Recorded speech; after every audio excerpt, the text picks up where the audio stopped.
as I enter the final chapter of this form, this changing form, this form has changed. Fertilized egg, embryo, baby, toddler, teenager, young adult, mature adult, old adult, all the way to dusty death. So that's my forthcoming book, which is entering the last chapter, or rather awakening in the last chapter. And then the following book, The Seven Spiritual Laws of Rebirth. So, but the one sentence that keeps coming back to me over and over again is that the formless self can assume infinite forms, and each form is embodied with the single knowing, I am. Try this for a moment. Close your eyes. Think of somebody skiing on snow-clad mountains. Now think of chocolate ice cream. Now think of someone you love. Now think of the Empire State Building.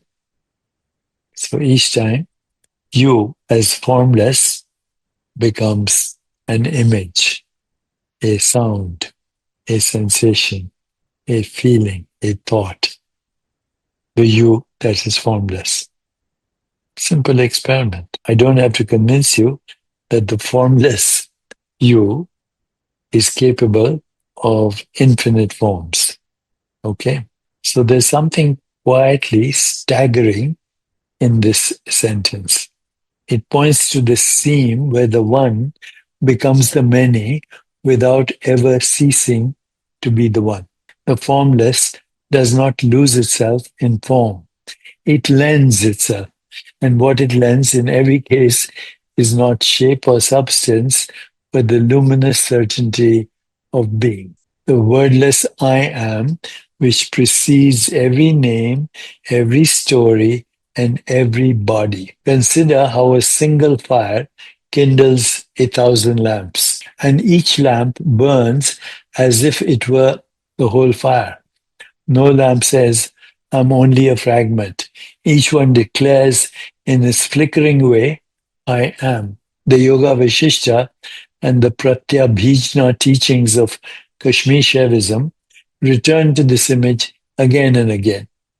Chit, consciousness, freely contracting into form without ever becoming less than itself.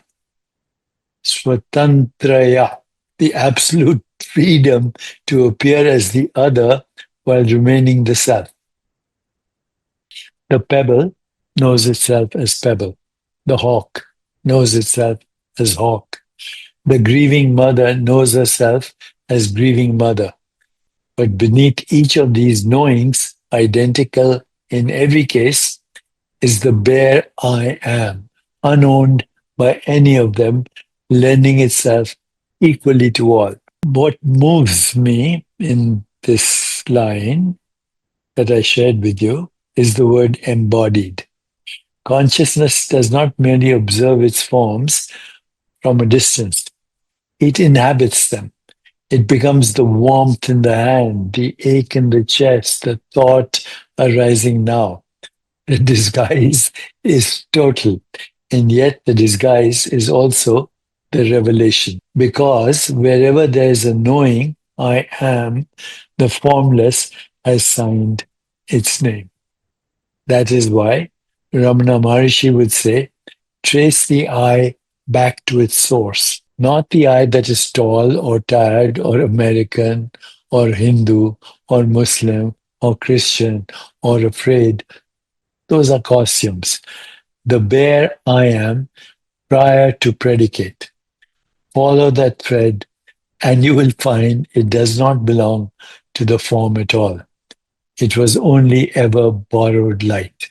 If every form is a window through which the formless says, I am, then the person in front of you on the subway, the stranger you will never meet, the version of yourself you were at 7, all of them are the same I am, looking back through different eyes. So what changes in a day live from that recognition.